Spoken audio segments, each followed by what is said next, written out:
Hi dears, മഞ്ഞുതുള്ളികൾ novel തുടരുന്നു. നിന്റെ കാല് ഞാൻ പിടിക്കാം, ഇങ്ങോട്ട് വരരുത്. ഞാൻ പൊന്നുപോലെ കൊണ്ട് നടക്കുന്ന കുടുംബമാണ്, അത് തകർക്കരുത്. ഫൈസൽ മൂല്യാർ താഴ്മയോടെ അപേക്ഷിച്ചു. അതൊന്നും പറഞ്ഞാൽ പറ്റില്ല, ഞാൻ ഇവിടെ എത്തിക്കഴിഞ്ഞു. കുറച്ചു ദിവസമായി റഹിയാനത്തിന്റെ വിളി വന്നിട്ട്. അപ്പോൾ അവൾ ഒഴിഞ്ഞു പോയി എന്നാണ് കരുതിയത്. പക്ഷേ അവൾ തന്റെ കുടുംബം കലക്കാൻ ഇറങ്ങി പുറപ്പെട്ടിരിക്കുകയാണല്ലോ. ഫൈസൽ മൂല്യർ തലയിൽ കൈവച്ച് ശൂന്യതയിലേക്ക് നോക്കി. നെഞ്ച് പടപടാ മിടിക്കാൻ തുടങ്ങി. റബ്ബേ, എന്തും സഹിക്കാനുള്ള ശക്തി സഫ്ലക്ക് കൊടുക്കണേ, അയാൾ മനമുരുകി പ്രാർത്ഥിച്ചു.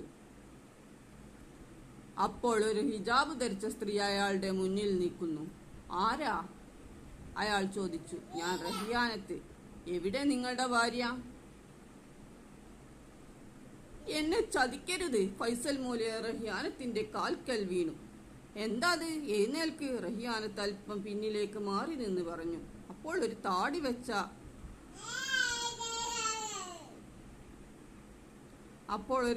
വെച്ച മനുഷ്യൻ അവിടേക്ക് വന്നു. റഹിയാനത്ത് അയാളുടെ അടുത്തേക്ക് മാറി നിന്നു. ഇതാണ് എന്റെ കെട്ടിയോൻ. ഞങ്ങൾ അടുത്ത ആഴ്ച ഉംറക്ക് പോകുകയാണ്. അത് പറയാനാ ഞാൻ വന്നത്.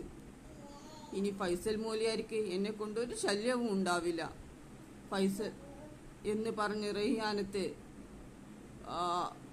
താടിക്കാരന്റെ കൈയും പിടിച്ചുകൊണ്ട് നടന്നുപോയി.